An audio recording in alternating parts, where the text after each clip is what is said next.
আসসালামু আলাইকুম। ২১ August grenade হামলা মামলায় যাবজ্জীবন কারাদণ্ডপ্রাপ্ত বিএনপির ভারপ্রাপ্ত চেয়ারম্যান তারেক রহমানের বিরুদ্ধে অর্ধশতাধিক মামলা রয়েছে। ২০০৭ সালে তত্ত্বাবধায়ক সরকার এবং পরবর্তী সময়ে আওয়ামী লীগ ক্ষমতায় আসার পর তার বিরুদ্ধে এসব মামলা হয়েছে।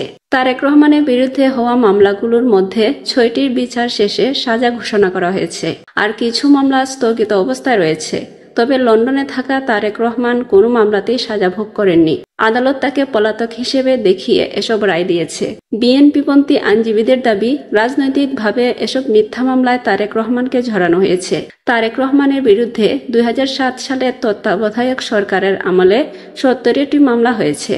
পরবর্তী সময়ে শেখ হাসিনা সরকারের সময়ে ২১ আগস্ট গ্রেনেড হামলা মামলা, অর্থ পাচার মামলা ও সারা দেশব্যাপী মানহানির মামলা সহ আরও অন্তত ২০টির বেশি মামলা হয় বলে জানান বিএনপিপন্থী আইনজীবীরা।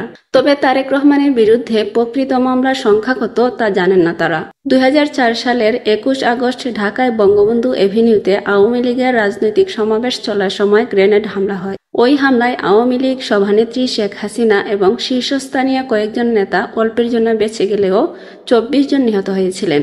এ ঘটনায় অন্তত ৪০০ নেতাকর্মী আহত হন। ২০১৮ সালে তত্ত্বাবধায়ক সরকারের সময় এ মামলার রায় দেন ঢাকার বিচারিক আদালত। ৫২ জন আসামির মধ্যে ৩ জনের অন্য মামলায় মৃত্যুদণ্ড কার্যকর হওয়ায় বাকি ৪৯ জনের বিরুদ্ধে রায় দেওয়া হয়। এ মামলায় ১৯ জনকে মৃত্যুদণ্ড দেওয়া হয় এবং ১৯ জনকে যাবজ্জীবন কারাদণ্ড দেন বিচারিক আদালত। তারেক রহমানকে দেওয়া হয় যাবজ্জীবন কারাদণ্ড।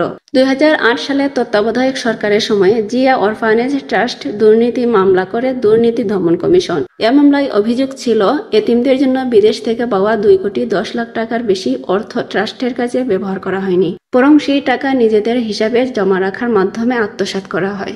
এ মামলায় বিএনপি চেয়ারপারসন বেগম খালেদা জিয়াকে ৫ বছরের কারাদণ্ড দেন বিচারিক আদালত। একই সাথে তারেক রহমান সহ অন্য ৫ আসামিকে ১০ বছরের কারাদণ্ড দেওয়া হয়। হাইকোর্ট পরে খালেদা জিয়ার কারাদণ্ড বাড়িয়ে ১০ বছর করেন। এই মামলায় খালেদা জিয়া ২ বছর কারাভোগ করেন। ২০২০ সালে শর্ত সাপেক্ষে তাকে মুক্তি দেওয়া হয়। শেখ হাসিনা সরকার পতনের পর রাষ্ট্রপতির আদেশে খালেদা জিয়ার দণ্ড মওকুফ করে দেওয়া হয়েছে। মামলাটি বর্তমানে আপিল বিভাগে বিচারাধীন রয়েছে। এ মামলায় তারেক রহমানকে ২০০৮ সালে ৭ মার্চ গ্রেপ্তার করা হয়। ২০০৯ সালে ৩ সেপ্টেম্বর মুক্তি পেয়ে লন্ডনে চলে যান তিনি। ২০০৭ সালে তত্ত্বাবধায়ক সরকারের আমলে তারেক রহমান, তার স্ত্রী জুবাইদা রহমান ও জুবাইদা রহমানের মা সৈয়দা ইকবাল বানুর বিরুদ্ধে মামলাটি করেছিল দুদক। তারেক রহমান ও তার স্ত্রীর ঘোষিত আয়ের বাইরেও ৪,৮০,০০,০০০ টাকারও বেশি পরিমাণ অর্থের অবৈধ সম্পদ রয়েছে। ২০২৩ সালে ২ আগস্ট এ মামলায় তারেক রহমানকে ৯ বছরের এবং তার স্ত্রী জুবাইদা রহমানকে ৩ বছরের কারাদণ্ড দিয়েছেন ঢাকার একটি আদালত। ২০১৩ সালে ১৭ নভেম্বর সিঙ্গাপুরে অর্থ পাচারের একটি মামলায় ঢাকার একটি আদালত তারেক রহমানকে খালাস দেন। ওই মামলায় তারেকের বন্ধু ও ব্যবসায়ী গিয়াসউদ্দিন আল মামুনকে ৭ বছরের কারাদণ্ড দেওয়া হয়। বিচারিক আদালতের ওই রায়ের বিরুদ্ধে হাইকোর্টে আপিল করে দুদক। ২০১৬ সালে বিচারিক আদালতের খালাসের রায় বাতিল করে তারেক রহমানকে ৭ বছরের কারাদণ্ড দেন হাইকোর্ট। পাশাপাশি তাকে ২০ কোটি টাকার জরিমানা করেন। ২০১৪ সালে লন্ডনে এক সমাবেশে শেখ মুজিবুর রহমানকে রাজাকার ও পাকবন্ধু উল্লেখ করে তারেক রহমান নানা অবমাননাকর কটূক্তি করেন বলে অভিযোগ উঠেছে।